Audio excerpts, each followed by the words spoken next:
प्रेम से बोलिए चौथ माता की जय। सिंदूर संगीत चरण चंद्रमुख पर करुणा की छटा, मस्तक पर चंद्र का सौंदर्य और हाथों में वरद मुद्रा। हे भादो चौथ माता, आपके चरणों में मन वाणी और तन समर्पित है। जय भादो चौथ माता, सुख समृद्धि दायिनी, संतान रक्षा संकट नाश भक्त वत्सला, मंगला मायनी। हे माँ, यदि कथा के श्रवण व्रत या पूजन में मन वचन या कर्म से कोई भूल हो जाए तो अपनी कोमल कृपा दृष्टि से क्षमा प्रदान करें। आपकी असीम ममता ही हम सबका सहारा है। आज के इस पावन अवसर पर प्रिय श्रोताओं, हम भादो चौथ माता की महिमा और कथा का श्रवण करेंगे और अंत में आरती भी करेंगे। कहते हैं इस कथा को श्रद्धा से सुनने और स्मरण करने मात्र से चौथ माता का आशीर्वाद मिलता है, संतान की रक्षा होती है और जीवन में हर प्रकार की मंगल कामना पूर्ण होती है। तो आइए भक्ति भाव से मन को एकाग्र कर चौथ माता की अद्भुत और प्रेरणादायक कथा का श्रवण प्रारंभ करें। एक बार एक बूढ़ी माई थी जिनका एक ही बेटा था। बूढ़ी माई अपने बेटे के लिए 12 महीनों की चारों चौथ किया करती थी। बेटा लकड़ी लेकर आता और दोनों माँ बेटा उन्हें बेचकर अपना गुजारा किया करते। बूढ़ी माई रोजाना लकड़ी में से 2 लकड़ी रख लेती और चौथ के दिन बेटे से छुपकर बेचकर सामान लाती और 5 पुए बनाती थी। एक पुआ गणेश जी महाराज को, एक चौथ माता को चढ़ाती, एक ब्राह्मण को और एक अपने बेटे को खिलाती और एक पुआ खुद खा लेती थी। एक बार चौथ का दिन था तो बेटा अपनी पड़ोसन के घर गया। वहाँ वह पुए बना रही थी तो उसने पूछा, आज क्या है जो पुए बना रहे हैं? पड़ोसन बोली, मैंने तो आज ही बनाए, पर तेरी माँ तो चारों चौथ को पुए बनाती है। उसने जाकर अपनी माँ से पूछा, माँ तू रोज़ पुए बनाती है, मैं इतनी मेहनत से कमाता हूँ। बूढ़ी माई कहने लगी, बेटा मैं तो चौथ माता का व्रत करती हूँ। तब बेटा बोला, माँ तू मुझे रख ले या चौथ माता को ही रख ले। बूढ़ी माई बोली, मैं तो तेरे लिए ही चौथ का व्रत करती हूँ, इसलिए मैं तुझे छोड़ सकती हूँ, पर चौथ माता को नहीं। बेटा मारे गुस्से के घर से जाने लगा तो बूढ़ी माई बोली, जा रहा है तो मेरे हाथ से या आंखें लेते जा, जहाँ संकट आए वहाँ ही फोड़ देना। बेटे ने सोचा बात तो झूठी है, पर ले चलने में क्या बुराई है, और वह चलने लगा। जब वह थोड़ी दूर ही पहुँचा था कि उसने देखा आगे खून की नदी बह रही थी, कहीं से भी रास्ता नहीं मिला। आँखा फोड़कर बोला कि चौथ माता, अगर तू सच्ची है तो मुझे रास्ता मिल जाए। ऐसा कहते ही झट से उसे रास्ता मिल गया। आगे गया तो घनघोर अंधेरा उजाला फैला हुआ था। उसने मन में सोचा कि मुझे शेर भगड़े खा जाएंगे, इसलिए वह आँखा फोड़ कर फिर बोला, चौथ माता मुझे रास्ता मिल जाए। और तब चौथ माता की कृपा से उसे जल्दी से रास्ता मिल गया। वह आगे चला, जाते जाते एक राजा की नगरी में पहुंचा। वहाँ का राजा रोजाना एक आदमी की बलि देता था। वह एक बूढ़ी माई के पास गया और वह बूढ़ी माई उस समय रोती जा रही थी और रसोई घर में पुए बनाती जा रही थी। लड़के ने बूढ़ी माई से पूछा, बूढ़ी माई क्या बात है, तुम रो भी रही हो और पुए भी बना रही हो? बूढ़ी माई ने उत्तर दिया कि मेरे एक ही बेटा है जिसकी कल राजा बलि देने वाला है, मैं उसी के लिए पुए बना रही हूँ। तब वह बोला, बूढ़ी माई अपने बेटे की जगह मुझे पुए खिला दे, मैं उसकी जगह बलि चढ़ने चला जाऊँगा। बूढ़ी माई ने कहा कि मैं दूसरे के बेटे को कैसे भेज सकती हूँ, लेकिन वह नहीं माना। तो बूढ़ी माई ने उसको पुए खिला दी। अगले दिन जब राजा का संदेश मिला तो बूढ़ी माई ने सोचा कि मैं कैसे दूसरे के बेटे को बलि चढ़ने के लिए भेज सकती हूँ, मैं ऐसा नहीं कर सकती। लेकिन बाहर का शोरगुल सुनकर बूढ़ी माई का वह बेटा जग गया और राजा के आदमियों के साथ चला गया। वहाँ पर मटके पकाने वाला आवा, जिसमें कुम्हार मटकों को पकाता है, बना हुआ था, जिसमें किसी इंसान की बलि देने के बाद ही उसमें आवा पकता था। फिर राजा के आदमियों ने मिलकर उस लड़के को आवा में चुन दिया और वह आँखा फोड़कर आवा में बैठ गया। पहले तो आवा पकने में कई कई दिन लग जाते थे, लेकिन इस बार एक ही दिन में आवा पक गया और मिट्टी के घड़े सोने चांदी के बन गए। तभी वहाँ पर एक औरत झाड़ू लगाने आई। झाड़ू लगाते हुए झाड़ू में से एक कंकड़ उछलकर उन बर्तनों में जा टकराया। बर्तनों में से टन की आवाज़ आई तो उस औरत ने जाकर राजा को बताया कि महाराज, आवा तो पक गया है। राजा सोचने लगा कि आवा तो कई कई दिन में पकता है, आज एक ही दिन में कैसे पक गया। जब जाकर देखा तो वहाँ पर तो मिट्टी के मटों की जगह हीरे मोती और सोने चांदी के कलश हो गए थे और अंदर से आवाज़ आई कि धीरे से उतारो, अंदर आदमी है। आवाज़ को सुनकर राजा के आदमी डर गए कि अंदर कौन सा भूत प्रेत आ गया। फिर वह बोला कि डरो मत, मैं तो सिर्फ एक आदमी हूँ जिसको तुमने आवा के अंदर चुना था।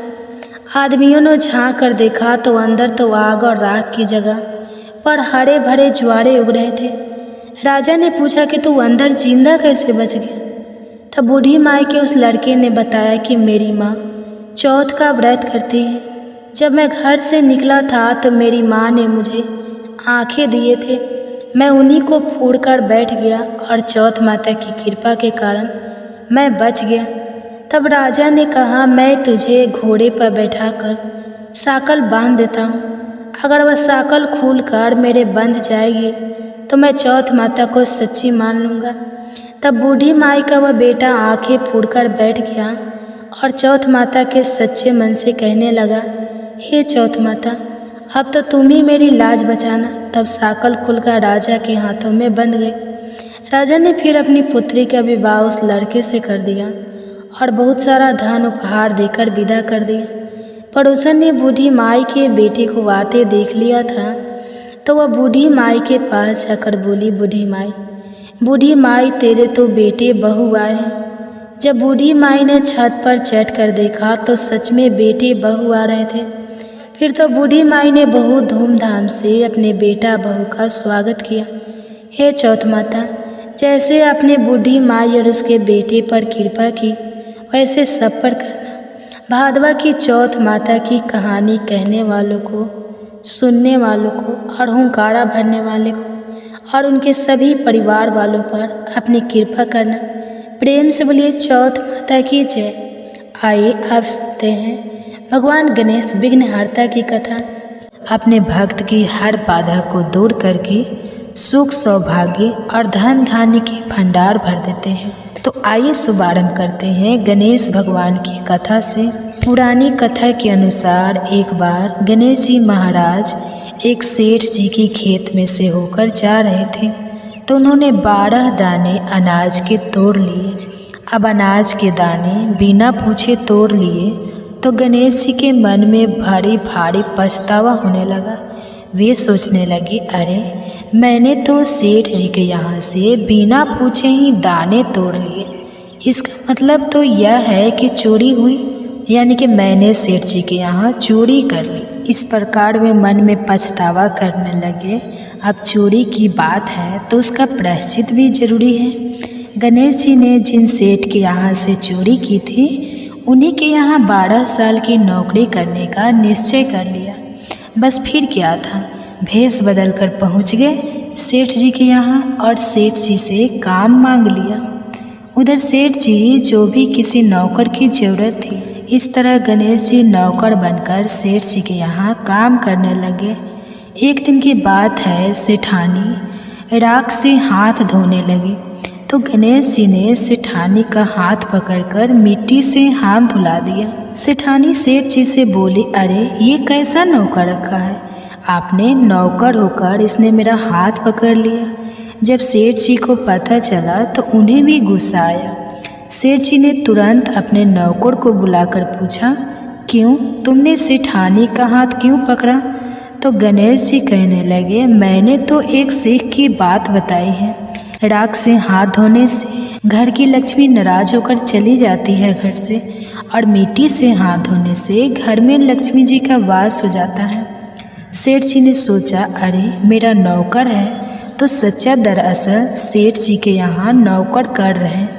भगवान गणेश ने उन्हें अपना नाम भी गणेश ही बताया था। जब कुंभ का मेला आया तो सेठ जी कहने लगे, गणेश सेठानी को कुंभ के मेले में स्नान करा के ले आओ। अब नौकर बने गणेश जी सेठानी के साथ चल दिए गंगा स्नान कराने। सेठानी नदी के किनारे पर बैठकर नहा रही थी तो गणेश जी ने उनका हाथ पकड़कर नदी में डुबकी लगवा दी। घर आकर सेठानी ने फिर से सेठ से कहा, इस गणेश ने तो मेरी इज्जत ही नहीं रखी और इतने सारे आदमियों के बीच में मुझे घसीट कर आगे पानी में लेकर चला गया। तब सेठ जी ने गणेश जी से पूछा, तुमने ऐसा क्यों किया? तब गणेश जी कहते हैं, सेठानी किनारे पर बैठकर गंदे पानी से नहा रही थी। मैं तो आगे ले जाकर अच्छे पानी में डुबकी लगाकर ले आया हूँ। इससे सेठानी अगले जन्म में रानी और राजपाट का सुख भोगेगी। सेठ जी सोचने लगे, गणेश है तो सच्चा। एक दिन की बात है, सेठ जी के घर में पूजा पाठ हो रही थी, हवन भी हो रहा था। सेठ जी फिर से गणेश से कहने लगे कि जाओ और सेठानी को बुला कर ले आओ।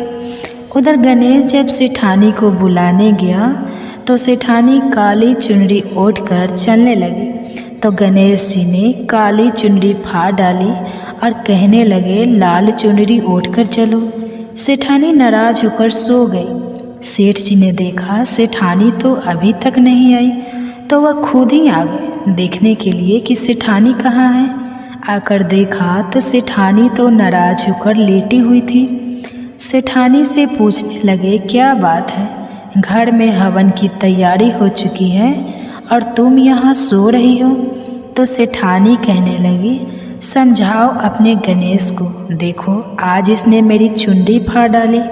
यह बात जानकर सेठ को बहुत गुस्सा आया। उसने गणेश को बुलाया और बहुत डांटा। तब गणेश जी कहने लगे, सेठ जी पूजा पाठ में काला वस्त्र नहीं पहनते हैं और सेठानी काला चुनरी उठकर आ रही थी तो मैंने इनसे लाल वस्त्र पहनने के लिए कहा और जब यह नहीं मानी तो मैंने इनकी काली चुनरी फाड़ डाली। काला वस्त्र पहनने से कोई भी शुभ कार्य सफल नहीं होता है।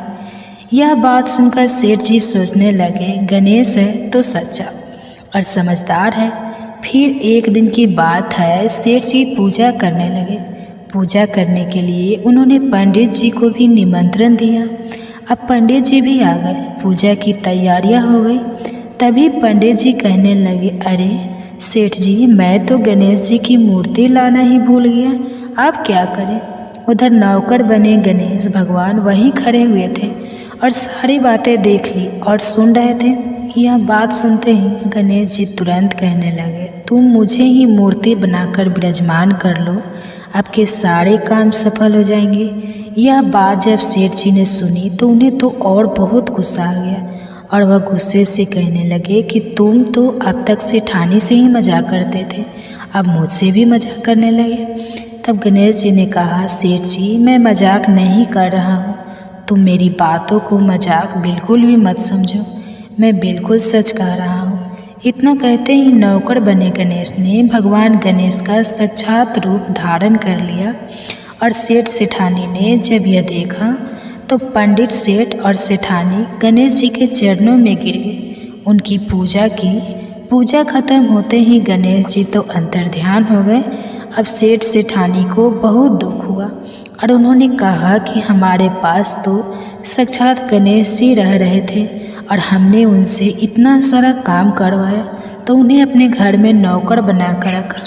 इस बात का उन दोनों पति पत्नी को बहुत भारी दुख हुआ। अब दोनों पति पत्नी रात दिन इसी चिंता में घूमने लगे। जब गणेश जी ने उनकी चिंता देखी तो एक दिन सपने में उन्हें दर्शन देकर कहने लगे, सेठ जी आप बिल्कुल भी परेशान मत होइए, एक बार मैंने आपके खेत से अनाज के 12 दाने तोड़ लिए थे, उसी का दोष मेरे सर पर लग गया था और वही दोष उतारने के लिए मैंने आपके यहाँ नौकरी की। नौकर बनकर 12 साल काम किया, अब आप दोनों बिल्कुल भी दुख मत करो। ऐसा कहकर भगवान गणेश अंतर्ध्यान हो गए। उधर गणेश भगवान की कृपा से सेठ जी के यहाँ करोड़ों की माया हो गई। उनके घर में सुख संपत्ति और धन के भंडार भर गए। हे गणेश जी महाराज, जैसा सुख जैसी धन दौलत अपने सेठ जी को दी वैसी सबको देना। इस कथा को सुनने सुनाने और हुंकारा भरने वाले को उनके सब परिवारजनों को भी देना। बोलो गणपति महाराज की जय हो। ये दिन भगवान श्री गणेश जी की पूजा करके संकटों से मुक्ति और सुख समृद्धि की कामना की जाती है। हर महीने एक दिन ऐसा आता है जब खुद भगवान गणेश अपने भक्तों के संकट हर लेते हैं। लेकिन अगर किसी कारणवश आप व्रत या पूजा पाठ नहीं कर पा रहे हैं तो भी निराश ना हो, क्योंकि विघ्नहर्ता की कथा सिर्फ सुनने मात्र से भी आपको अद्भुत लाभ, आंतरिक शांति और समृद्धि प्रदान कर सकती है। यह कथा केवल श्रवण नहीं, एक जीवन या आध्यात्मिक अनुभव है। बहुत समय पहले की बात है, एक गांव सुखपुर नाम से ही पता चलता था कि वहाँ खुशहाली का राजा था। चारों ओर हरे भरे खेत लहलहाते थे, कुएं हमेशा पानी से भरे रहते थे और गांव के बच्चे गलियों में खेलते हुए अपनी किलकारियों से माहौल को जीवन रखते थे। हर घर में हंसी की आवाज़ आती थी और गांव के लोग आपस में मिलजुल कर रहते थे जैसे एक बड़ा परिवार हो। गणपति बप्पा की कृपा सदैव उन पर बनी रहती थी और हर शुभ कार्य से पहले गणेश जी की पूजा की जाती थी। मगर समय के साथ भाग्य ने पलटा खाया। एक दिन आसमान से बरसने वाली बूंदें जो खेतों की प्यास बुझाती थी रुक गई। कई महीने बीत गए, एक भी बूंद नहीं गिरी। धरती फट गई, खेतों में दरारें पड़ गई और फसलें सूखकर काली पड़ने लगी। पशु पक्षी पानी के लिए हाहाकार करने लगे, कुएं एक एक करके सूखने लगे। उनका गहरा पानी अब सिर्फ सूखी मिट्टी का ढेर बन गया था। गांव में अकाल का साया गहराने लगा। लोगों के चेहरे से हंसी गायब हो गई और उनकी आंखों में एक अजीब सी उदासी घर कर गई थी। हे भगवान, अब क्या होगा? यह सवाल हर जुबान पर था। अकाल ने अपने साथ एक और भयानक मेहमान को बुलाया, बीमारी। पहले एक, फिर दो, फिर पूरे गांव में बुखार, खांसी और कमजोरी फैलने लगी। बच्चे, बूढ़े, जवान सब बीमार पड़ने लगे। वैद्य और हकीमों के नुस्खे काम नहीं आ रहे थे। गांव की रौनक गायब हो चुकी थी। हर घर से कराहने की आवाज़ें आ रही थी। एक समय का सुखपुर गांव अब दुख और निराशा का प्रतीक बन चुका था। लोग मायूस होकर अपने घरों में डूबके रहते थे। कोई उम्मीद की किरण नजर नहीं आती थी। क्या यही हमारा अंत है? लोग बुदबुदाते, उनकी आवाज़ें में हर उम्मीद मर चुकी थी। गांव में एक वृद्ध महिला रहती थी। उनका नाम था गौरी बाई, मगर गांव वाले उन्हें प्यार से दीदी माई कहते थे। उनकी आंखें अनुभव से चमकती थी और उनके सफ़ेद बाल उनके जीवन के मुश्किलों भरे सफ़र की कहानी कहती थी।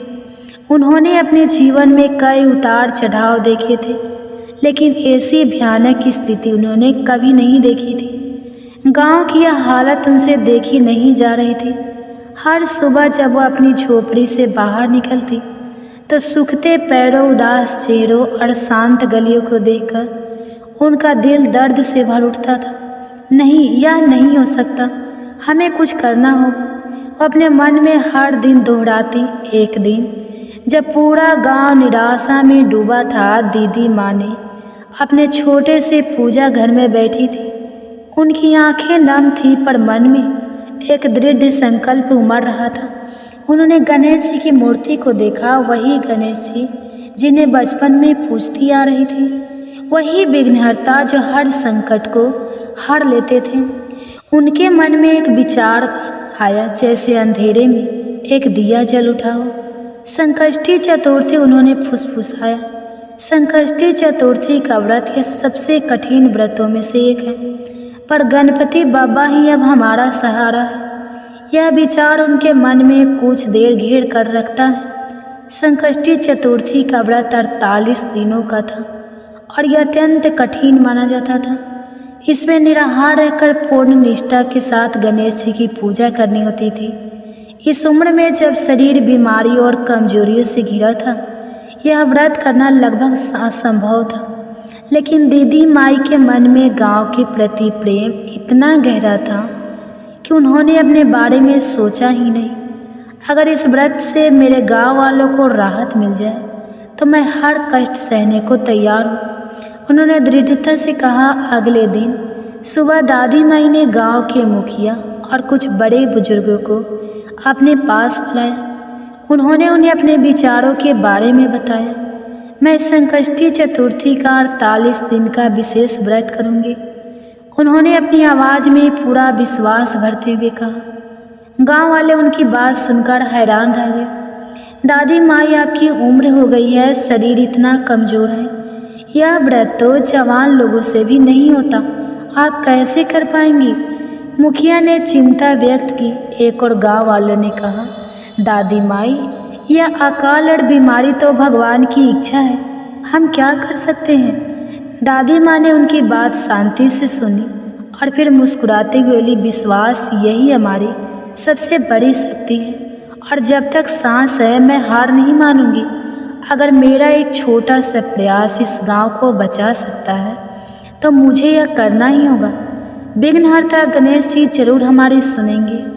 उनकी आंखों में एक ऐसी चमक थी जो गांव वालों को भी थोड़ी बहुत उम्मीद दे गई। कुछ लोग अभी भी संयम में थे, पर दादी माई की दृढ़ता ने उन्हें चुप कर दिया। ठीक है दादी माई, मुखिया ने अतः कहा, हम आपके साथ हैं, जितनी मदद हो सकेगी हम करेंगे। और इस तरह भीषण अकाल और बीमारी के बीच दादी माई ने संकष्टी चतुर्थी का 48 दिन का विशेष व्रत शुरू किया। यह कोई साधारण व्रत नहीं था। पहले दिन उन्होंने सुबह ही उठकर सूखे कुएं से मुश्किल से थोड़ा पानी निकाला, स्नान किया और गणेश जी की प्रतिमा के सामने बैठ गई। गांव के कुछ लोग उन्हें देखने आए थे। उनकी आंखों में एक कौतूहल और थोड़ी सी उम्मीद थी। दादी माई ने अपनी आंखें बंद की और पूरी श्रद्धा से ओम नमो गण गणपते नमः का जाप शुरू कर दिया। पहले कुछ दिन बहुत मुश्किल थे। गांव में पानी की इतनी कमी थी कि पानी के लोग भी मुश्किल से मिलता था। व्रत के लिए तो और भी कठिन था। दादी माँ जो सिर्फ जल और फल पर रहती थी, अब बिना जल के ही व्रत कर रही थी।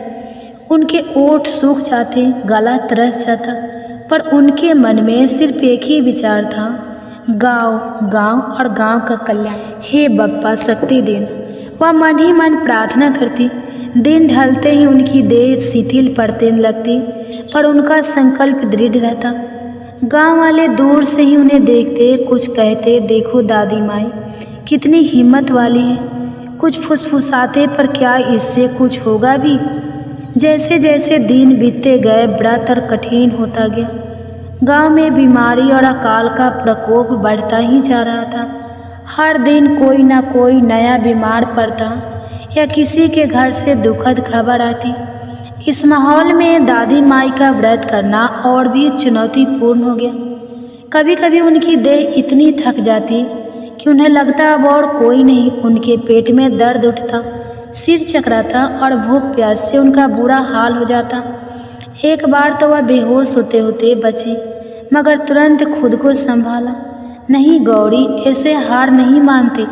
यह तेरा अकेला का व्रत नहीं है, यह पूरे गांव के लिए है। उन्होंने खुद को फटकारा। उनकी रग रग में बस एक ही प्रार्थना थी, हे मेरे प्यारे गणपति बाबा, मेरी झोली नहीं मेरे गांव की झोली भर दो। मुझे कष्ट दो पर मेरे गांव को बचा लो।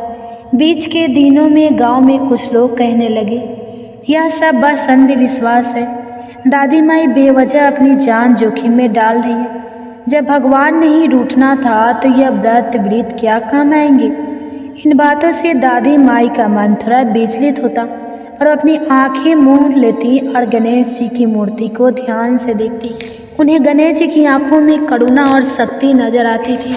अगर किसी को विश्वास ही ना हो तो मैं क्या कर सकता हूँ? मेरा काम है विश्वास बनाए रखना और मैं वही करूँगी।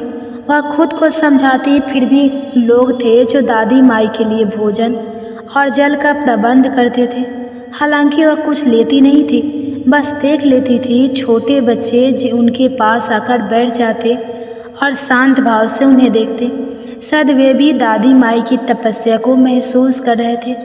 एक दिन एक छोटा बच्चा रोते हुए दादी माई के पास आया और बोला, दादी माई मुझे प्यास लगी है, बहुत प्यास। दादी माई का दिल पिघल गया, उनकी आंखों में आंसू आ गए। उन्होंने बच्चे के माथे पर हाथ फेरा और कहा, बेटा थोड़ा इंतजार कर, बप्पा सब ठीक कर देंगे। जल्दी ही बारिश होगी और हम सब कुएं भर जाएंगे, फिर तो जितना चाहे पानी पी लेना। उनके शब्दों में ऐसा जादू था कि बच्चा चुप हो गया। जैसे जैसे 48 दिन पूरे होने के करीब आ रहे थे, दादी माई की शारीरिक शक्ति लगभग खत्म सी हो गई थी। उनकी त्वचा सूख चुकी थी, उनकी आंखें भीतर धंस गई थी और उनके कदम डगमगाते थे, मगर उनके चेहरे पर एक अलौकिक तेज था। उनके होठों पर लगातार गणेश जी का नाम रहता था और उनकी आंखें एक लक्ष्य पर टिकी थी, गांव का कल्याण। अब गांव वाले भी उनकी तपस्या को देख चकित थे। जो लोग पहले उनका मजाक उड़ाते थे, अब वे उनकी हिम्मत की तांत देते थे। गांव में एक अजीब सी खामोशी छा गई थी, एक खामोशी जिसमें एक अजीब सी उम्मीद पनप रही थी। हर कोई चुपचाप दादी माई के अंतिम दिनों के व्रत को देख रहा था। व्रत का 47वां दिन था। सूरज आग उगल रहा था, हवा में धूल उड़ रही थी। गांव में किसी भी कुएं में पानी का एक बूंद भी नहीं बचा था। बीमारी ने कई घरों के चिराग बुझा दिए थे। माहौल इतना मायूस था कि लगता था कि अब कोई उम्मीद नहीं बची। दादी माई की झोपड़ी के बाहर कुछ लोग जमा थे। वे दादी माई को देख रहे थे, जो लगभग अचेत अवस्था में थी, पर उनके होठों पर अभी भी जाप चल रहा था। एक वृद्ध महिला ने कहा, आज ही आखिरी दिन है, अगर आज भी कुछ नहीं हुआ तो हम सब खत्म हो जाएंगे। उनकी आवाज़ में दुख और निराश भरी थी। और फिर आया वह ऐतिहासिक दिन, व्रत का आखिर 7वां और अंतिम दिन। सुबह का वक्त था, सूरज अभी पूरी तरह निकला भी नहीं था, पर उसकी तपन महसूस हो रही थी। दादी माँ किसी तरह उठकर बैठी, उनका शरीर दर्द से कांप रहा था। उन्हें लगा शायद आज वह अपना व्रत पूरा नहीं कर पाएंगी। उनकी आंखें डबडबा गई, पर उन्होंने हिम्मत नहीं हारी। उन्होंने अपनी आखिरी ऊर्जा बटोरकर गणेश जी का ध्यान किया। हे विघ्नहर्ता, मेरा व्रत आज पूरा हो रहा है, अब तो कृपा करो, मेरे गांव को बचा लो। उन्होंने मन ही मन प्रार्थना की। उनकी आवाज़ें नहीं निकल रही थी, पर उनकी हर सांस में गणेश जी का नाम था। गांव के लोग अपने अपने घरों से बाहर निकल आए थे। सबकी निगाहें आसमान पर थी। सब दादी माई को देख रहे थे। सबकी उम्मीदें एक पतली डोरी से बंद थी। सूरज धीरे धीरे ऊपर चढ़ रहा था और उसकी किरणें सूखी धरती पर आग बरसा रही थी। तभी अचानक एक हल्की सी हवा चली। यह हवा इतनी ठंडी थी कि लोगों को लगा जैसे यह कोई भ्रम हो। फिर दूसरी, फिर तीसरी हवा तेज होने लगी। आसमान में दूर कहीं एक छोटे से काले बादल का टुकड़ा दिखाई दिया। लोगों की आंखें फटी की फटी रह गई। अरे बादल, किसी ने फुसफुसाया, और छोटा सा बादल धीरे धीरे बड़ा होता गया और देखते ही देखते पूरा आसमान काले घने बादलों से घिर गया। यह क्या हो रहा है? लोग एक दूसरे को देख रहे थे। उनकी आंखों में अविश्वास था। तभी एक तेज हवा का झोंका आया और उसके साथ ही टप टप टप बारिश की पहली बूंदें धरती पर गिरी।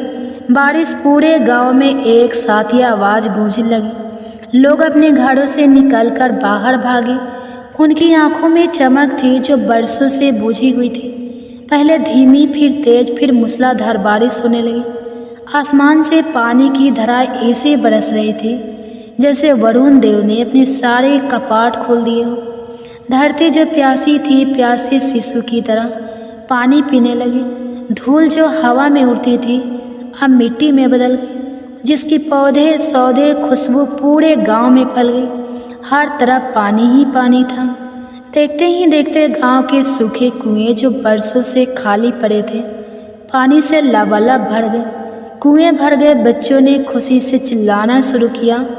बड़े बूढ़े जवान सब पानी में नाचने लगे, एक दूसरे को गले लगाने लगे। उनकी आंखों में आंसू थे, खुशी के आंसू। सिर्फ पानी ही नहीं बरसा था, यह बारिश अपने साथ एक और वरदान लेकर आई थी। बीमारी भी समाप्त हो गई थी। जिन लोगों को बुखार था उनकी तबीयत में सुधार होने लगा। जो कमज़ोर थे उन्हें ताकत मिलने लगी। हवा में एक नई ऊर्जा थी, जैसे बीमारी का सारा जहर धुल गया हो। गांव में एक बार फिर से बच्चों की किलकारियाँ गूंजने लगी और घरों से हंसी की आवाज़ें आने लगी। पूरे गांव में उत्सव का माहौल था। लोग नाच रहे थे, गा रहे थे, एक दूसरे को बधाई दे रहे थे। हर कोई बस एक ही बात कह रहा था, दादी माई, यह सब आपकी वजह से हुआ है, यह आपकी तपस्या का फल है। दादी माँ अपनी झोपड़ी में बैठी थी, उनकी आंखें बंद थी और उनके चेहरे पर एक शांत मुस्कान थी। उन्होंने देखा कि उनकी प्रार्थना सुन ली थी। उनकी आंसू खुशी से बह रहे थे। गांव वाले द्वार कर दादी माँ के पास आए। उन्होंने दादी माँ को उठाया और उनके अपने कंधों पर बैठा लिया, जैसे कोई योद्धा विजय होकर लौटा हो। दादी माँ की जय हो, गणपति बप्पा की जय हो। पूरे गांव में यह नारा गूंजने लगा। दादी माँ ने अपनी आंखें खोली और इतने प्यार भरे चेहरे को देखकर उनका दिल भर आया। उन्होंने हाथ जोड़कर गणेश जी को धन्यवाद दिया। इस घटना के बाद गांव वालों ने इसे गणपति बप्पा की साक्षात कृपा माना। उन्होंने महसूस किया कि दादी माँ की निस्वार्थ सेवा, उनकी अटूट श्रद्धा और उनके दृढ़ संकल्प ने यह चमत्कार संभव किया था। यह सिर्फ दादी माँ के व्रत नहीं था। मुखिया ने एक बैठक में कहा, यह हम सबके लिए एक सबक था, विश्वास का, उम्मीद का और निस्वार्थ सेवा का। गांव वालों ने सर्वसम्मति से निर्णय लिया कि अब से हर साल संकष्टी चतुर्थी का यह 48 दिन का विशेष व्रत सामूहिक रूप से किया जाएगा। हर घर से कोई ना कोई सदस्य इस व्रत में सम्मिलित होगा और सब मिलकर गणेश जी की पूजा करते। यह सिर्फ एक व्रत नहीं रहा, यह सुखपुर गांव की पहचान बन गया। यह एकता का, विश्वास का और त्याग का प्रतीक बन गया। गांव की खुशहाली लौट आई और हर साल जब वे सामूहिक रूप से यह व्रत करते तो उन्हें दादी माँ की तपस्या और गणपति बप्पा की कृपा याद आती थी। वे सब मिलकर गाते हैं, गणपति बाबा मोरया, अगले बरस तू जल्दी आ। प्रिय श्रोताओं, इस वीडियो में संकष्टी चतुर्थी की पावन कथा यहीं पर समाप्त होती है। यह कामना करते हैं कि भगवान श्री गणेश जी की कृपा बनी रहे, आपके जीवन में सदैव सुख, शांति, समृद्धि हो और सकारात्मक ऊर्जा का संचार होता रहे। यह विशेष दिन न केवल भक्ति भाव से भर देता है, बल्कि हमारे जीवन में एकता, प्रेम और आस्था का संदेश भी लेकर आता है। संकष्टी चतुर्थी की कथा को सुनने के लिए हृदय से धन्यवाद। कृपया अपने विचार और अनुभव कमेंट्स में अवश्य साझा करें और जय श्री गणेश लिखना ना भूलें। आपके द्वारा किए गए कमेंट्स न केवल आपको प्रेरित करेंगे, बल्कि अन्य दर्शकों के लिए भी भक्ति और श्रद्धा का स्रोत बनेंगे। जय श्री कृष्ण। ओम नमः शिवाय।